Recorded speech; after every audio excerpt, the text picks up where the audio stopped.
All right, so welcome again to another episode, folks, of my homemade, homegrown podcast. I'm here at my father's home. I thought I'd get the camera and leave my cave, leave my studio at the house and come to my father's house, spend some time, talk about the birds and the bees and the grass that's overgrown and whatnot. So anyway, guys, this is the man who put up with me, right, Dad? Tell me about He it. put up with me for many years before I got stupid. And I can know. still have right here the smell of that medication we had to give you when you were, medication.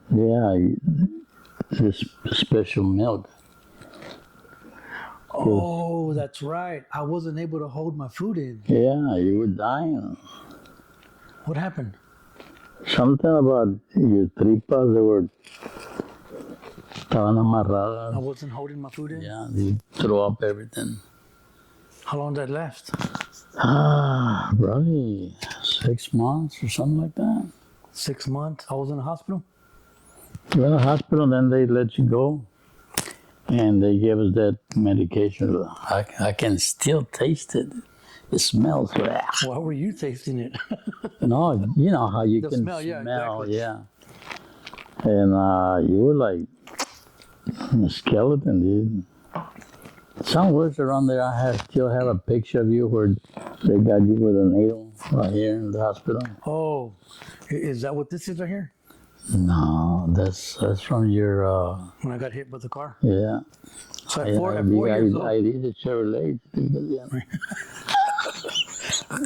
When I was 4 years old, if I haven't told you, when I was 4 years old, I was crossing the street at my grandma's house on the south side on Gerald Street, Gerald and Sara Zamora, and I got hit by a truck. It was a hit and run, and I almost died for a second time. No. Kinda, you're like a cat, man. You never die. What about that one time when we're in your Montego and we're on Southwest Military Drive turning into... Yeah, your mom was pregnant with David. So this was in 1981. We're turning into, I think, Wendy's. Car. No, We're turning into something, and a car came and bam, T-boned. yeah. Remember? I was turning into Military Drive. I was going east, and I was turning on Military Drive where the HEV is. Yes. And I had the right of way, and here comes this car, Boom, wham! T-boned. And he had me end up with a car like I was coming out of the parking lot. Who got hit? I got hit. Who felt the impact most though? Because if you're turning left, you got T-bone on this side. Who was the mom and me and Jennifer in the back? Probably, I don't remember. I remember the hit. I have a very good memory, unfortunately, and it was scary. And then in that same year, I got hit again. You got hit. Yeah, another guy that passed the red light, and they hit me again on the Montego, on the other side. Did you want to get rid of that car? Yeah, I got it fixed, but I never did paint it. That's when I traded in for the '81 pickup truck. The F-150? Mm-hmm. Then David was born. Yeah. That's crazy. But man, I love that Mercury Montego, man. It was so... So really? My dad is a car aficionado. My dad loves cars. This guy's a mechanic like you wouldn't believe it. How did you start getting into cars, Dad? It's in the blood. It's in the blood? My dad was a mechanic. Yeah. What was your first, what was the first car you worked on? That you remember actually doing something like carburetor cleaning or... My 64 and a half Mustang. 64 and a half? Did I still cry for it? He's a big baby. I think I'm a cry baby. My dad cries too. 64 and a half. What'd you do in that car? What'd you fix? Anything you can think of. Oh man, bro, you were mean to me, dude. Look, I don't know if he remembers, but I remember one time I think I peed. I did something in the back seat of the car. Really? Yeah, I did something, dude. I peed or I stole some water. You got mad. Yeah, I never forgave you. My dad loves cars. He's a Mustang fanatic. Dad, where were you born, man? Like, tell us briefly about your story. Where were you born? What was your childhood like? I was born in Westlaco, Texas. And my mom or my grandmother and grandfather, they used to work out in the fields, In Westlaco? in Westlaco. Then from there, we came to San Antonio, from my memory. And then my mom and I, we went to Kerrville. That's where I started school over there. With mi tío Rodolfo used to live over there. I remember. So I would hang around with all my cousins, crazy cousins of mine. There's a river right there. Yeah. But I think I only went to the first or second grade. And then my mom decided she wanted to go back to Monterrey. Because by that time, my grandparents, they went back to Monterrey. So here I go to Monterrey. I had never been over there. When I got to Monterrey and I was crying, I was scared. There was no streets. And it was up on the hill, the house. Oh, what's that? The Independencia? Yeah. The big old loma? Every time it rains, man, there'll be some ditches of fields or water was running. No cars could go over there, man. That was nasty. So you went back to, to Monterrey for how long? Till I was, I finished, I went to high school and I got out. By that time, Mom was already over here. I went to high school. Then I got out. I told my grandma I don't want to be here anymore. I don't like it. Never did. So I got out of high school. And then I came to live with Mom and mi tío Lupe, which he was supposed to be like my father. He was the one that supported me. Is he the one that lived right there on Hempfield? No, on Utica. Utica, okay. Where that dead end street is. By downtown. Actually, that's where Sergio lives right now. That same little house? Yeah. And mi tío Lupe didn't want to talk to me anymore. My mom said, well, he don't want to talk to you because you get out of school. You're going to have to go back and go back to school. So I went back to Monterrey. And at that time, they had opened a big school where you can become a mechanic, electrician, or whatever.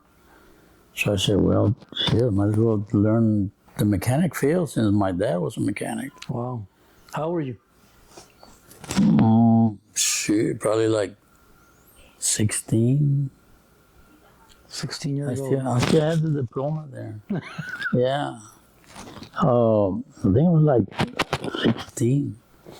But there was no more room for to be a mechanic. They had an opening for a machinist. And I took that one and I liked it. We graduated there. So you were 16. When did you meet my mom?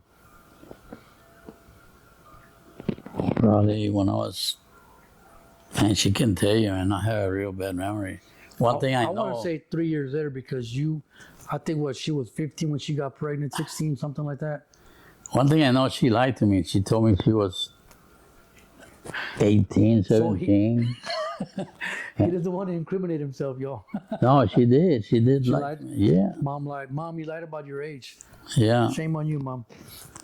And anyway, I graduated from that school. Then I came back over here. I started working on, everybody tells me I went to college and I went this. I went to St. Mary's University, man. Because you worked. Really?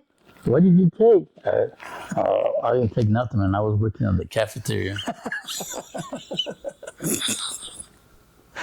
I didn't go to a college, but I worked at one. That's when I got my Mustang. Okay. Yeah. And I think I was 17 because Pancho had to sign the title under his name because I was not 18. You weren't 18 yet, right? And then the following year, we signed it to my name. Wow. So. You started working at Zachary at what age? Because I remember I was clearly born. Jennifer and David were born. You weren't born yet. I wasn't born. You started No. Zachary? I went down. I'm learning something here. When I knew this welder, he was a real good friend of mine. He already passed away. Every time I see him, hey, ¿te acuerdas cuando viniste para acá con tu esposa que estabas ahí en panzona? ¿Viniste buscando trabajo? Yeah. Que viniste en tu Mustang. Yeah. ¿Te acuerdas? Y so I started in 75 and you were born Yeah. a few months Few later. months in, yeah, December. Yeah. So I started in 75 with Zachary and you were born. What did you start? What kind of work were you doing there? How'd you start? How did you progress? What were you doing? This friend of mom used to work there, and he told mom, hey, they were hiring the steam rack. What is the steam rack? It's okay, I'll go. Then when I was talking to the boss there, I told him, I heard you guys hiring at the steam rack. Oh, you want to work there? Because that's what they told me. Oh, don't you want to be a mechanic? Well, it was kind of scary, man, because I didn't know I didn't know much about mechanics. I go, no, that's fine. I'll take the steam rack. So the steam rack is a big area where they bring all the equipment, nasty degrees, and we have to watch them. They're this big. It was like a super duty car wash. The big machines. And I was there for about 2 years. 2 years. Car washing machines and Yeah. grime and grease and. Yeah, I almost died twice in that area. We had this, where all the grease and water would go in, and there was like a big, like a gate, I guess, so you can step in. Yeah. So they pulled it out, porque se tapó. Then we went out for lunch, and so we started working. Well, guess what? Oh, you already put the gate back on. No, they didn't. Dang. I didn't know. So I went all the way down, like 10 feet down. Hombre, in dirty water? Yeah. Greasy, dirty water. With boots, my boots got stuck on that mud. So you were essentially stuck. Yeah, down there. so I pulled out of my boots and went outside. They didn't even bother to take me to the hospital, man. No wonder they went out of business. Yeah. And then the second time, right there, we had this guy that he was always on drugs. And every time we were washing pickup trucks, Yeah. of course you're washing so much that you can't start them anymore. So I told this guy, let me go get a chain so we can pull this truck out. No, I'll go get the truck. Oh, okay. So he gets the truck, and I hook up the chains on the front, and then he's like, come on, slowly. Well, he ran the truck, and I was caught in between. No, hombre, he hit you? Te pachuró? Yeah. Y luego le estoy gritando. Ya sé, what? Back up, dude. Yeah. Back up. And everybody heard el chingazo. Yeah. Y luego uno le dice, back up, lo pachorraste. So once he go forward, I just fell into the ground. I couldn't hold my. Oh, my God. So they took me to the hospital. Okay, on that time they took you to the Yeah, hospital. I was okay. Nomás fue el trancazo que didn't really, I guess the bumpers, they weren't perfectly straight. They were like this. And you fell right in the middle. Yeah. Well, grace of God, man. Praise God. And then like 2 years later, Jeff Thompson, they say, I don't want you working here anymore. I thought I was getting fired. I go, why? I'm doing my job now. You work here already too long. I go, where am I going to go? You're going to go right there. It was a big shop where they fix all these caterpillars and tractors. I go, yeah, but I don't know how to work there. Oh, you're going to learn? Really? Yeah. So I started working with Jesse Lozano. Jesse Lozano was my mechanic. We worked together for, I don't know, 3-4 years. I remember one of the first jobs we were doing, we're putting a track, the track on the tractor, put together. Yeah. And the bolts, they were like, the head of the bolt's like 1.25 inches, 1.5 inches. It's a big boat. Yeah. And then we put the bolts on and then Jeff, go ahead. So the ratchets are pretty like this big, right? Yeah. Big old ratchets like. Yeah, use the impact. Okay. Oh, okay. Now use the breaker bar. Breaker bar probably about 4 feet long. Okay, no, it's not tight. It's tight, Jeff. No, it's not tight. Hey, I'm gonna end up breaking the bolt. I was skinny, dude. You're not gonna break the bolt. Okay, watch this. Wow, man. I broke a bolt about that thick. They were both like, I told you. So after working with Jesse, we used to go out a lot, all over Texas. Sometimes we used to stay over there. And then finally, I went into different departments. Then they gave me a truck. They sent me out in the field, come back. And then it started getting slow, so they sent me to the paving department, another department where they pave roads. Right. We're working at the airport here in San Antonio.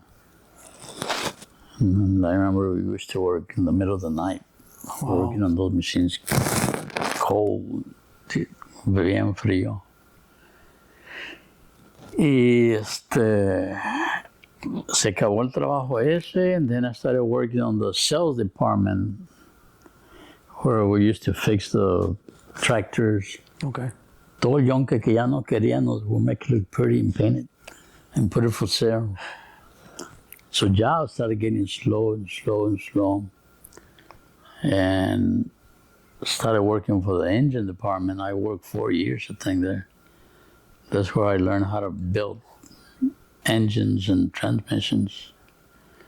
My biggest engine must have been,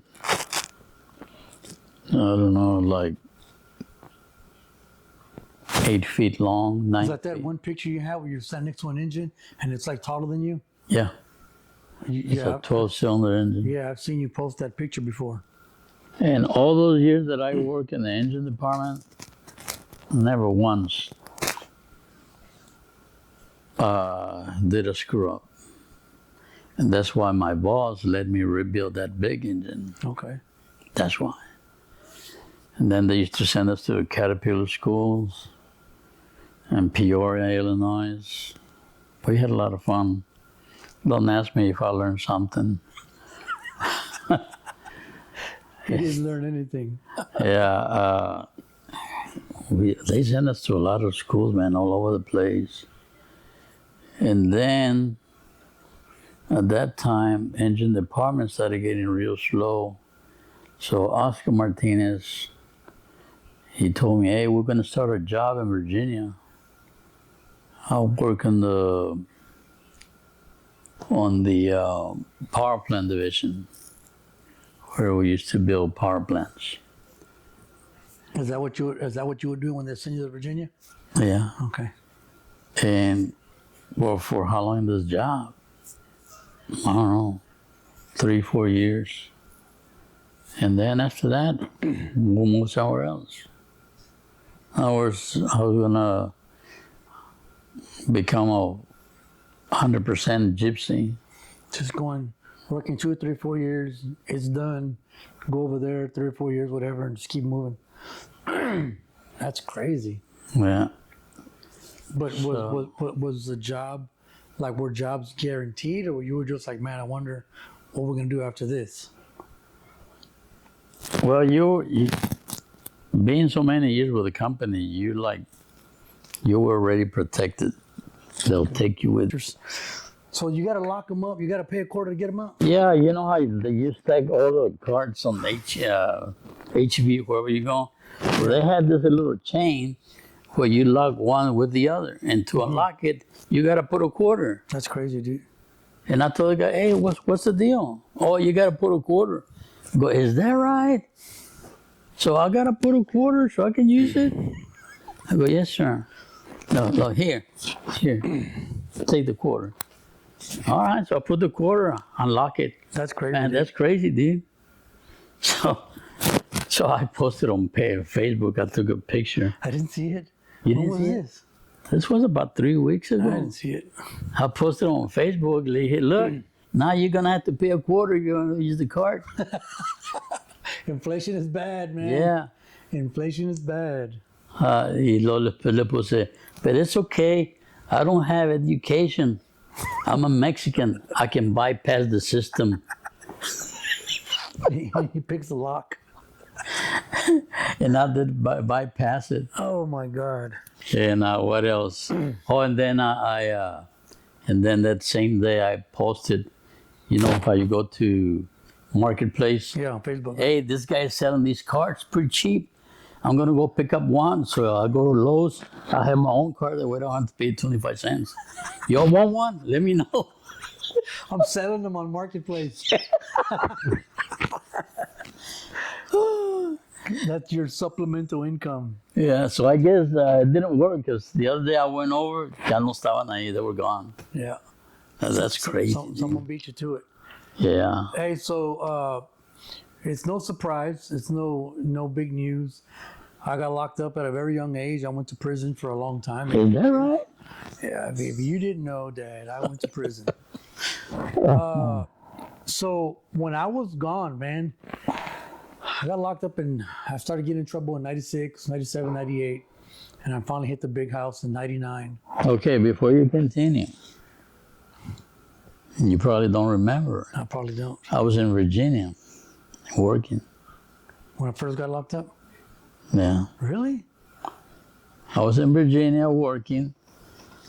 And of course, I was always praying for you guys. And I heard this voice saying, go pick up Ruben, because he's going to get in trouble. Remember when you went with me? Yeah.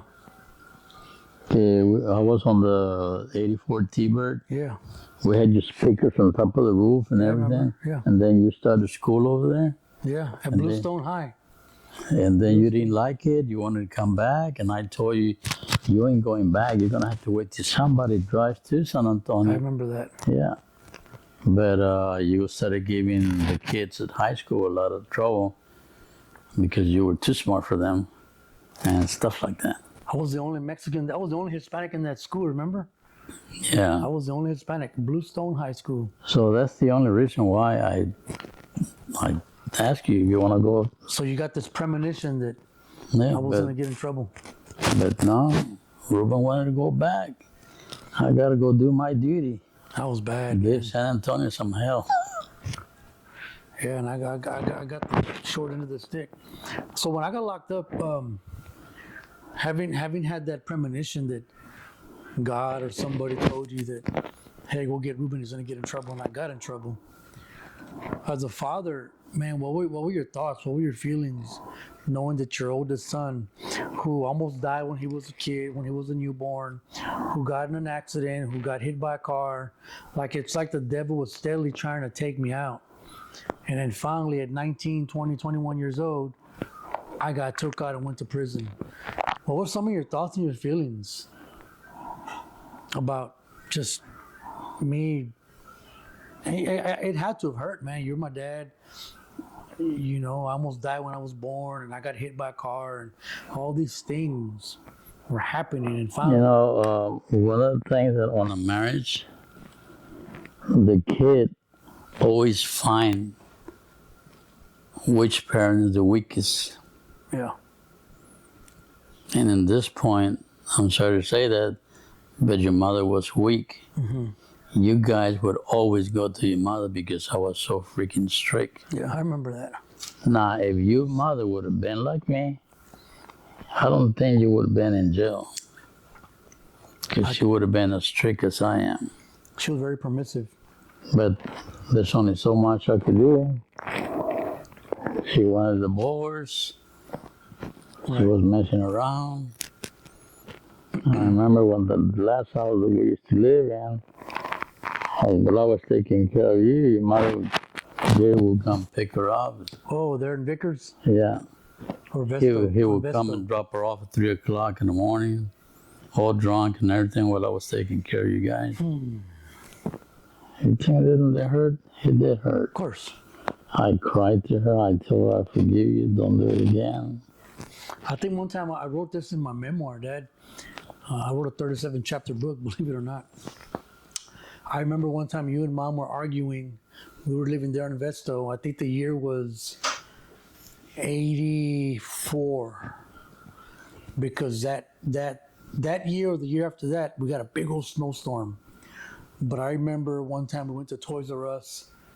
We were in your F-150, and you and Mom were arguing. Me, Jennifer, and David were in the back, and you started crying, dude.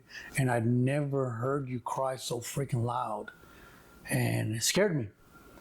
And at that point, I realized, okay, something's going on with Mom and Dad, because you argued and you just started crying. Like, I don't know what happened. And the next thing I know, you guys are divorcing and whatnot. It was horrible. I've written about it. I've talked about it a lot. How divorce affects kids in a very profound way. I don't think parents realize that. And this isn't to kind of judge you or Mom or whatnot, but for you parents who are watching, you got to make the marriage work. Somehow, some way, you got to make it work, because when divorce happens, as you know, kids fall apart. And my dad raises a valid point. I think that if my mom would have been, a little stricter, more faithful to her life with my dad, maybe I wouldn't have went to prison. But who knows what would have become of my life, because you guys already know me. I believe I am who I am now in Christ because of all the crap that I went through. Doesn't make it right. Doesn't mean people weren't hurt, but something good, because that's a God we serve, right? God just has a way of taking mess, garbage, and just making it work. But it hurt you regardless. So I was gone. I was in prison. What were your thoughts? What were your feelings? Well, I was embarrassed that my son was in jail. It hurt for me to talk to anybody about you. I was embarrassed of my son being in jail for what he did, for what happened to my granddaughter. I was, most of the time I would just stay quiet. Like my mind just got numb, like swallow it. This is what it is. And then I never thought I would see you again out.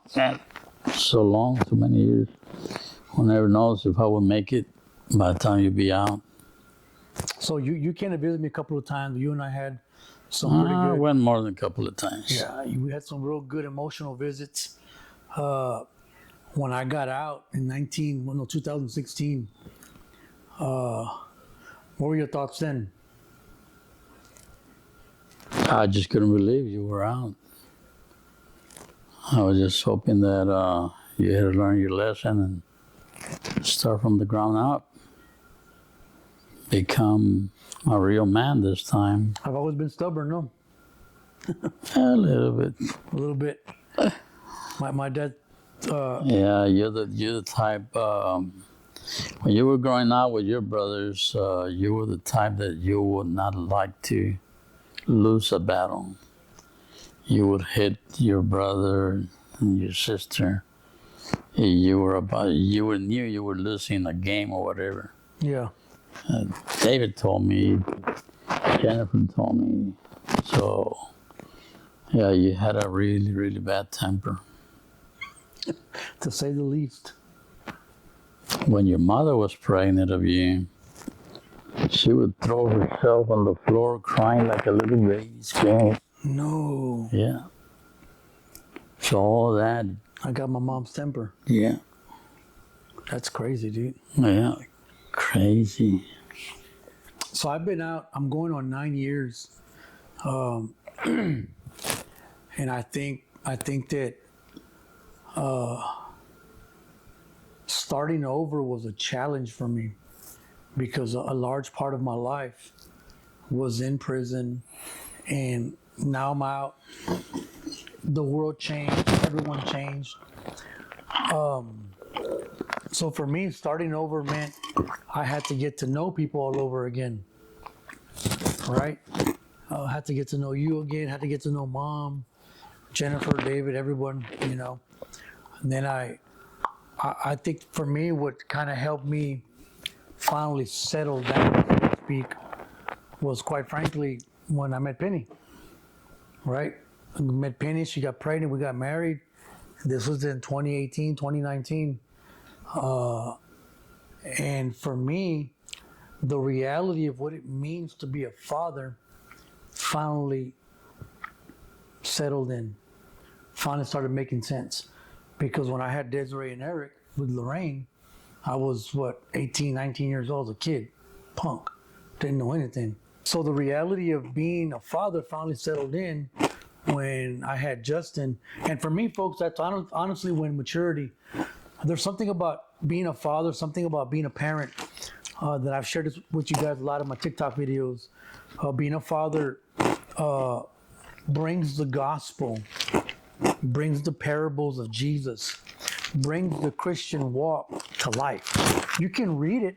You can read the Bible and oh, I believe that. Yeah, I believe Jesus and the parables and the teachings. But, and I think you know this too, Dad, when you become a parent, the words of Jesus make more sense, especially when he says things like, you know, you who are a father, if your son asks you for, wouldn't you give it to him? So that's when my maturity began. That really just having this little turkey right here, having Justin makes my Christianity more alive. I'm not perfect, obviously, but I'm really thankful that I'm out here. I got a chance to live, and I've made mistakes, but man, the fact that I can sit here with you means the absolute world to me, because I also didn't think I was going to get out. There were certain times I never told you and Mom, but there were some incidents in prison where I almost got stabbed. I almost died a couple of times in prison. They had knocked me up, and it was crazy, man. So the fear of not coming out was there for a long time. I'm out, and it's really, really good. And I'm trying to make the most of what I can within reason to establish relationships and watch my boundaries. You and I talk a lot about family struggle, family conflict, people fighting. And I tell you guys who are watching this video, when you get out of prison, you get out of jail, the most important thing for you is to protect your freedom. Because one of the things I told myself when I was locked up, Dad, was that I wasn't going to chase Eric. I wasn't going to chase Lorraine. I wasn't going to get out here and try to prove my worth or, hey, look, I've changed. I didn't want to do that. Because what I wanted to make sure that was important to me was getting settled, get a job, and just go, man, go. Yeah, live my freedom, make mistakes along the way, but you don't want to chase the past. You don't want to chase relationships, because relationships, what's important, which is your emotional stability, your financial stability, like that goes out the window when you're just chasing. And I tell you guys, I know you hurt, you get locked up, you lose your kid, you lose your wife, and you get out, you want to reconnect, but you just can't jump back into people's lives. It just doesn't work that way. Me and Eric finally talk, right? Me and my son Eric finally talk, and it took 7 years? It took 8 years for us to finally have a conversation. But that's just how deep the hurt goes. That's how fractured the relationships can become. Talking to my dad, one thing I like about my dad is that he's a mechanic, very hands-on. He likes to work with his hands physically. And though he's not quote-unquote educated, there's a tremendous amount of wisdom that I gained from this old man, because he's not simple-minded, but life is simple to a person like my dad.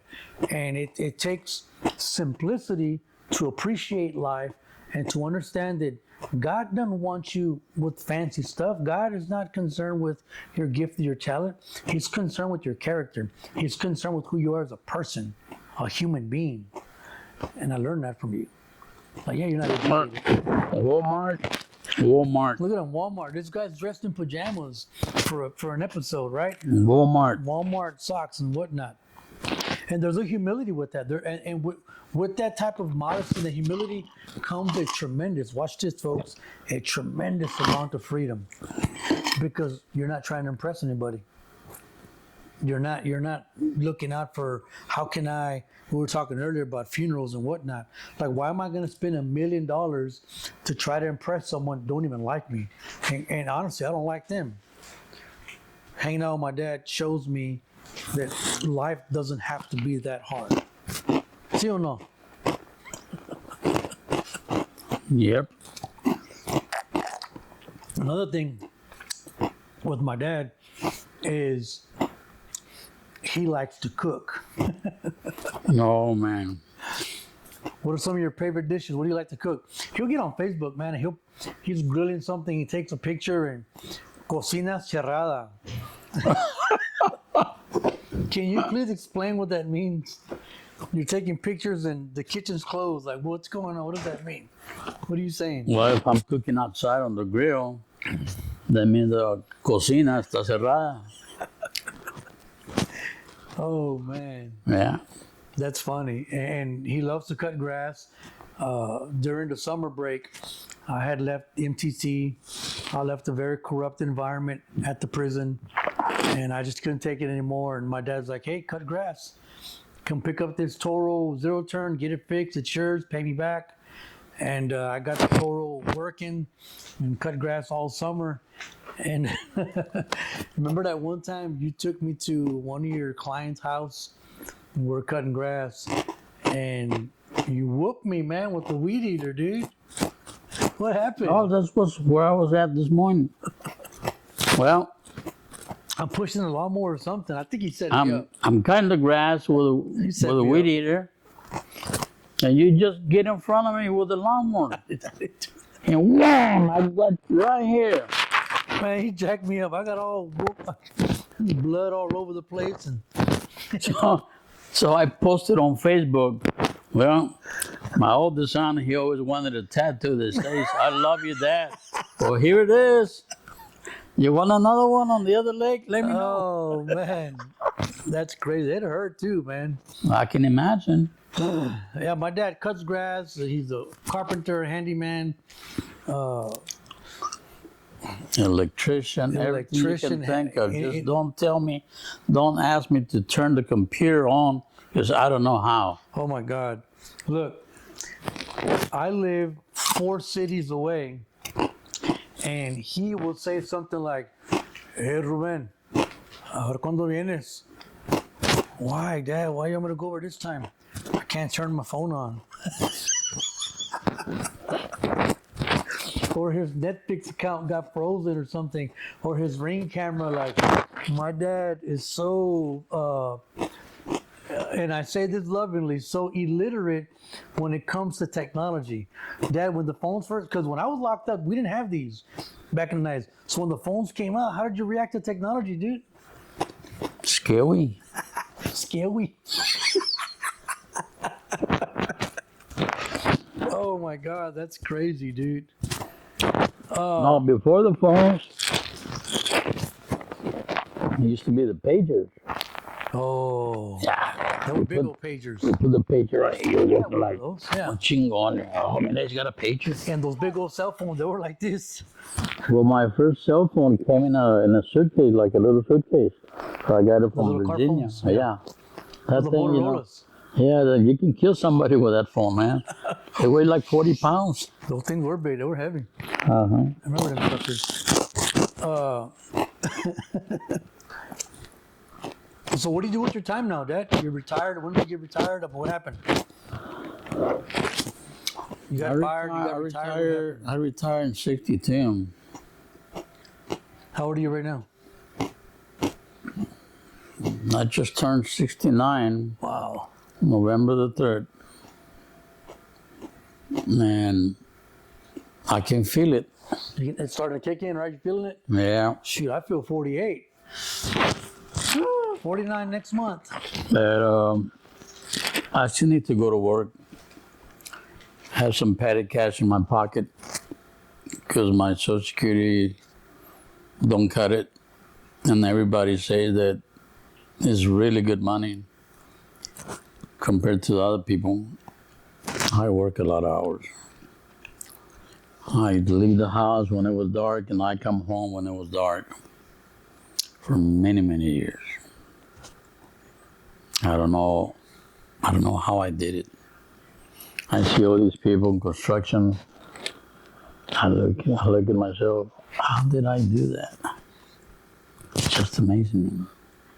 When you're young, you can accomplish a lot of things. Pero, anymore, I'm getting old. I still go to work in there. Still kick some butt as an old man. So you've experienced a lot, man. You've seen the times change, the culture change. What do you think? What do you think is wrong with this world?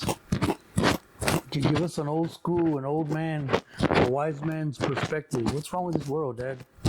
That they put God aside. We don't let you, God. I can do it. That's the main problem. No God. No God in the schools anymore. You cannot pray. That's sad. Yeah. That is the main problem. They put God away. Was there a particular point that you can remember looking back, like, okay, this is when it really started falling apart? Was there a particular moment in history, in our nation, maybe in your life that just stands out? This is when it started changing. Can you pinpoint anything like that? I really can't tell you, man. I was too busy Working. raising a family.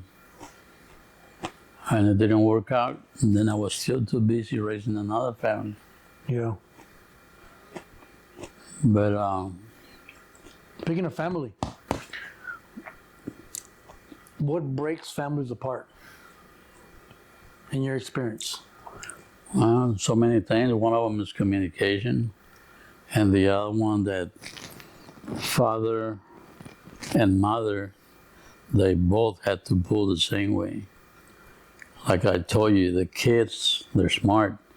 They know who the weak parent is. Mm-hmm. So they're going to go to the weak parent.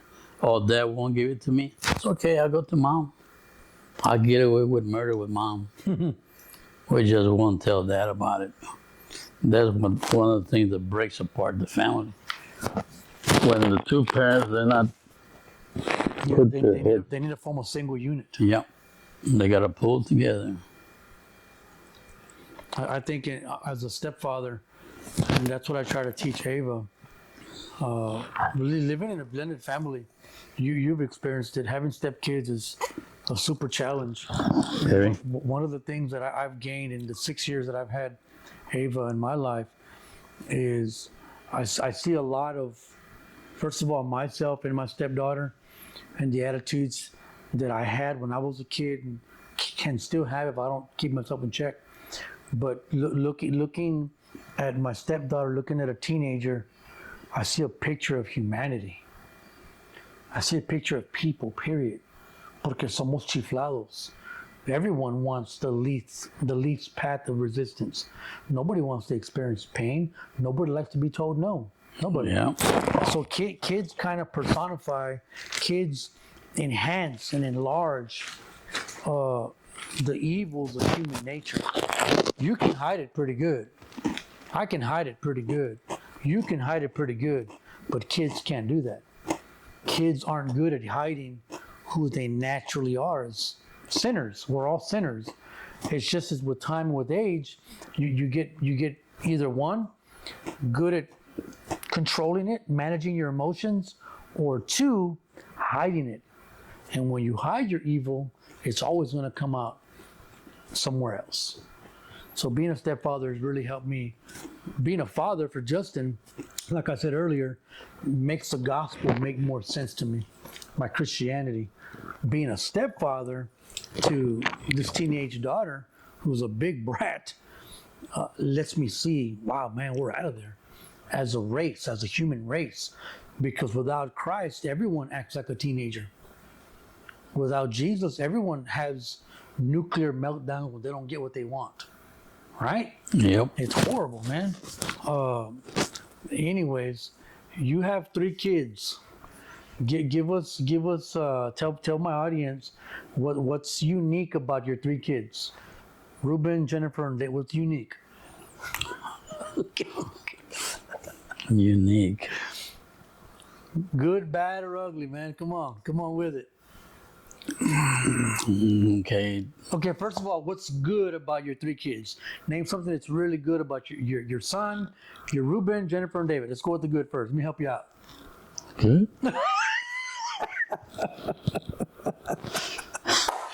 Cut. Do we need to go on another break? Oh my God, he only has bad things to say about your kids, man. No wonder we're all messed up, bro. Good. Okay. About you, good. That you learn how to be strict. You learn that you don't take shortcuts, Yeah. and that's good. You kind of have a little bit of me, like fuerte, un padre fuerte, ¿entiendes? Stern and Yeah. And Jennifer? good. Okay, good. Start with something good first. Okay. She's gonna watch this one day. Oh man. She's mad at him right now, by the way. But anyway, I don't know what to say about Jennifer. It's good, Mom. I don't know what to say. But okay. What about David? David, Joselito David, he's so. David's the youngest. David's his favorite, by the way. For the record. He's so much like me, but he's more than me. Like this guy overdid that. He's dad on steroids. Yeah, yeah, super. But in what way, though? Give me an example. He's real humble. Okay. He don't like hurting people. He's not a showboat. He's not Yeah. real private. Yes. Keeps to himself. Yeah. That's who you are. Correct. Look at the car that he drives. Yeah. I wouldn't even be driving that car, man. It's not Ford. Yeah. What about something bad? Now, what are some bad things about your kids? What's bad about Ruben? Bad about Ruben that you always had to get away with whatever you wanted. You had to hit your brothers. If they were winning the game, wham! Jennifer used to tell me that he used to go like this. Oh yeah, I remember that. For me and David. Y'all ever do this? Boom! I remember. Yeah, so we could be here all rest of the night talking about you, but we don't have enough film in there. So that's enough. All the bad things I did. Yeah. Jennifer, bad things.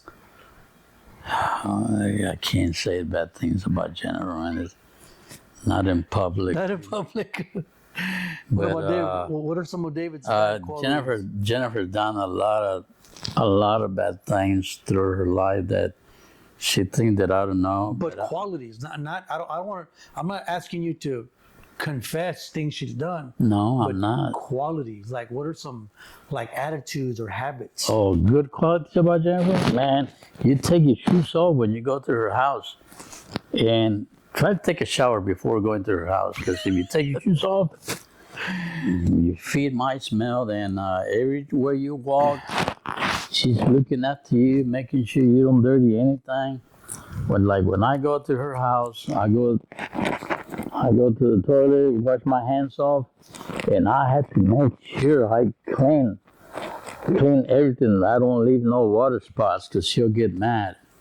If I go to the kitchen eating something, I better make sure I wash the dishes. I will clean everything. You know? She's super OCD, super clean. Is there something bigger than super? Ultra mega. Yeah, she's like super. She like one day I was fixing to eat right there on her island, and then she said, "Wait, Dad, wait! What? Pick up your plate." I picked up the plate, It's dirty. What do you mean? I don't see it dirty. Then she go like this. No, it's dirty. I see dust. Oh my God. Then she go get her Wow. whatever. She came in. Hey, my plate's getting cold. That's crazy. Yeah, she was doing that. Okay, now you can sit down and eat. What's wrong with you, dude? Yeah, like she's crazy, man. So it's a good trait. My dad says that Jennifer, my sister, good trait that she's OCD. She's super anal and cleanly and picky. Bad traits, bad qualities. How about who? Jennifer, Qualities. you said that's a good one. What's a bad habit that she had? What's a bad quality? Again, this ain't a confession. This ain't a confessional. It was just like me. I had to have my way. I had to. What's something that she's. Look, Jennifer did a lot of things wrong that, me as a father, I am not proud. But I love all my three kids the same way. I have a picture where the three of them are on the same picture. They're like, what, 10, 8, what I? And I'm wearing that blue shirt yeah, and I tell everybody, this is how I see my kids. all the time. All the time. Yeah. These are my kids. They'll always be like this. And they're my kids. All three are different. I love them the same. No, I don't. I love David more, right? That's what you guys say. David? Because he's more like me. He's David? more timid, more like, How selfish, man. yeah, like, sometimes I want, He's sometimes got I, your hair. He's got your big old head. And he's got all that. sometimes I want to give my head, my God, snap out of it. Don't be me. Be more tough, dude. You don't know. Real, You don't know the difference between a screwdriver and a ratchet. My poor brother. We love you, dude. We really do. Yeah. So good, bad, and ugly. You love your kids no matter what. You are obviously hitting that point in your life where your days are numbered, like all of us are, man. You're retired. You're relaxing. You're preparing insurance policies and wills. What are some of the more important lessons that you've learned in life? Talk about that for a good 5 minutes or so.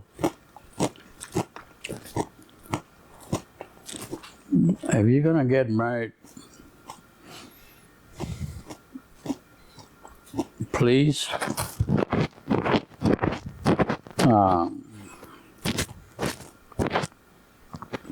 don't get married because she's hot, or she's pretty, or she's got money. None of that. Marry somebody that's kind of more like you.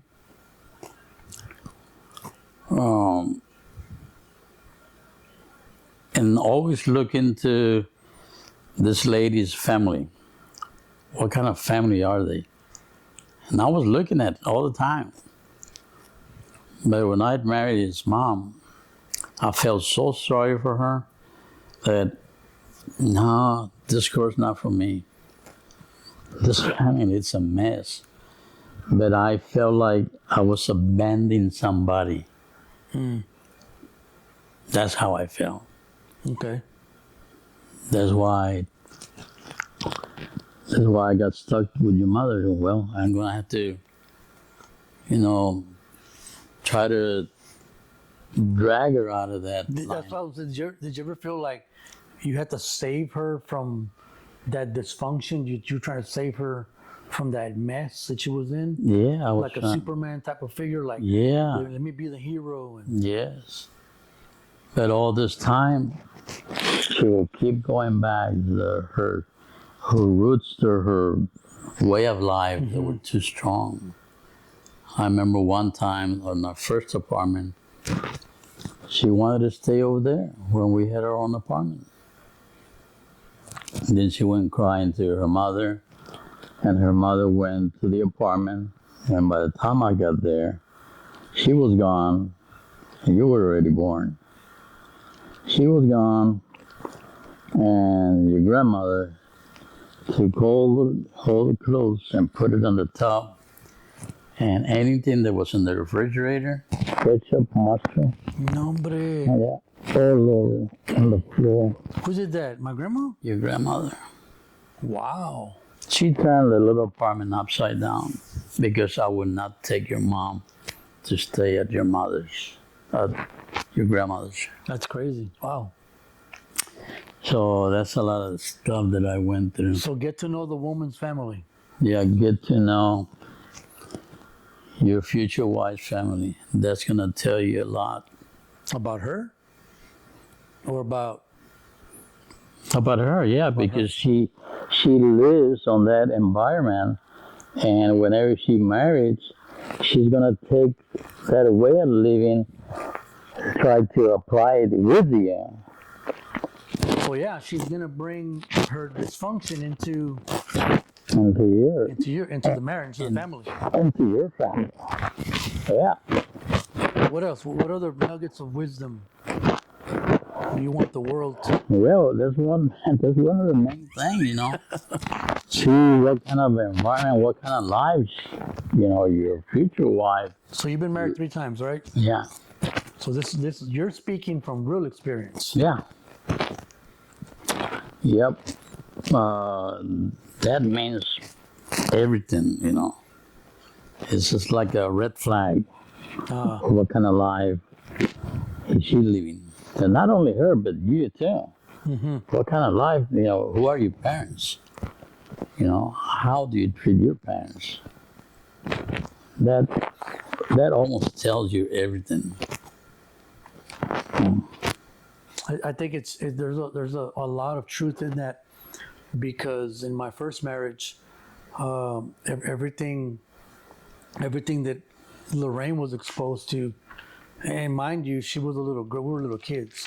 Like I met Lorraine when she was 12, 13 at the church, and 3 years later we're getting married, right? So we're just a bunch of kids, but still that environment that she was reared in inevitably found its way into our teenage marriage. And the same thing for me. My dysfunction, my short temper, my hot blood, my bad South Side mentality spilled over into my teenage marriage. I go away for 18 years. I get out. I meet Penny, and Penny's a whole different, like, wow. I love Penny. Honey, I love this gringuita. Mama, we love you, my white girl German. I call her my Justin is a combination of Penny and Ruben. Penny's German and Ruben is Hispanic, Mexican, so we call Justin our Germican. Justin's our Germican.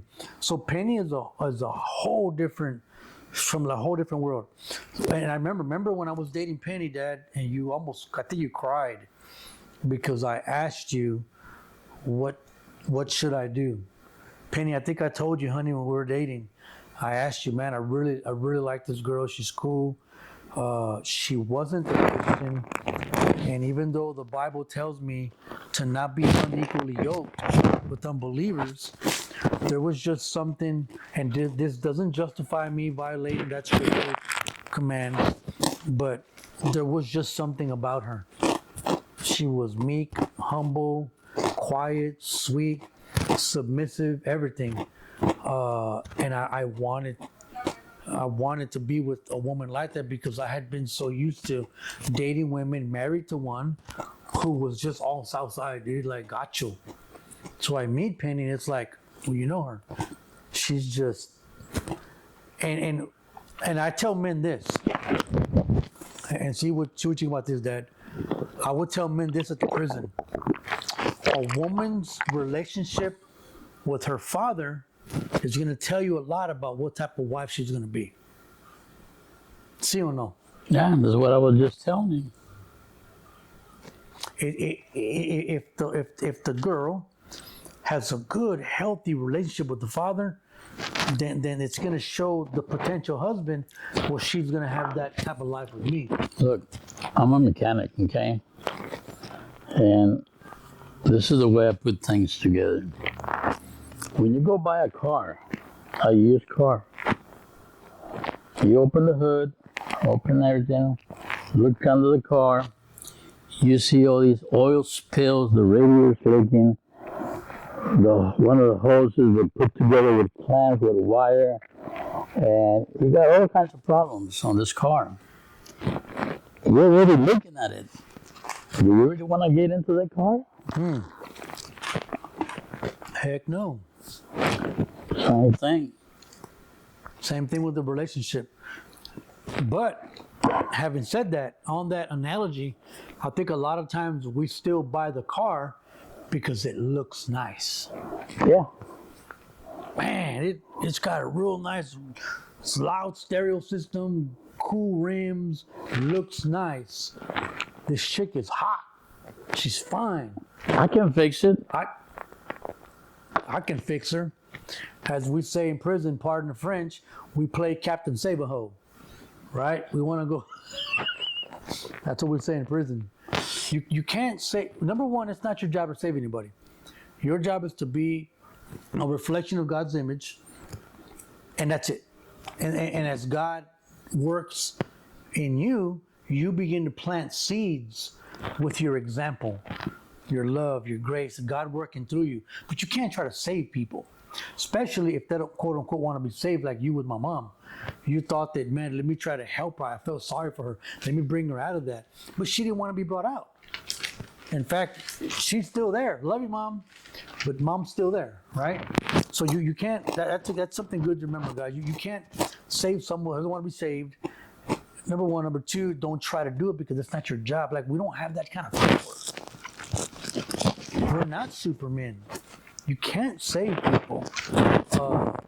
What ends up happening is that you, instead of you dragging them out, they drag you in. Yes, you didn't. And your life turns miserable. Your life turns to crap, man. There's just really no way around it. So, okay, watch who you date. Watch who you marry. You said that's pretty much... Check under the hood. Check under the hood, man. Under the car for leaks. For real. If you really wanting to get into that car, you have the money to fix it. Why? When there's a lot of good running cars out there. Yeah, work just fine. Ready to get on it and go. You're just going to have to pay a little extra, but it's going to avoid you of a lot of headaches. So the little extra is a good analogy because the little extra is, in the literal sense, you got to work a little bit harder to save a little bit more money, cut out expenses so you can afford that car. In like manner, in the relationship world, you got to cut out the extra nonsense that you have in your life. You have to discipline yourself. You have to make sure that those excesses that you've acquired in a very unhealthy way, you cut them out. So you can quote unquote afford. In fact, I even say this, that I often think that we oftentimes find ourselves attracted to the people that we think we can fix, or, and not just, I'm not saying about you and me, but we become attracted to people who we feel in some sense need us. She needs me, he needs me. And it makes me, it strokes my ego. It makes me feel good to feel needed. I'm not saying it's you and me, but I've met people like that because we are talking about relationships and marriage and whatnot. Like, don't do that, folks. Don't try to save someone. Don't try to create a problem when a problem doesn't have to exist. Because like you said, look under the hood. If you see leaks and Bondo and glue and duct tape, move on to the next one, man. And especially if it's not a Ford, okay? Has to be a Ford. My dad loves Fords. Man, I'm just kidding. Ford, Chevrolet. Just don't buy Japanese cars, okay? Now look at my models. You don't see any Japanese cars there. Oh, my dad Little loves Ford, these. Chevrolet's He crazy. loves these. I'm gonna take a picture of it and I'm gonna flash it across the screen. My dad's little model right here. Anyway, Dad, man, I really do appreciate the time that I have with you. My days are short. Your days are short. And I try to make sure that when I get a chance to come over here, spend time, man, this is what I always wanted. I wanted to restore and patch up fractured relationships. Of course, I can't always do this with other people because it takes two to tangle. ¿Verdad? Well, what about my camera? You gonna fix my camera? Oh my God. I showed him how to turn on his phone. I gotta fix his Netflix and I gotta work on his camera. So yeah, we're gonna do that. Anyway, folks, thanks He again. had me buy a surround sound for my TV. Oh, It's God. still in the box. I'm waiting for him to come and hook it up. Folks, thanks again for tuning in. This is Ruben Constante Sr., my dad. He put up with me for years. God bless y'all, man. Reflect God's image in everything that you do and make sure that you look under the hood. Right, Dad? Check under the hood. God bless you guys. See you later. Check the oil.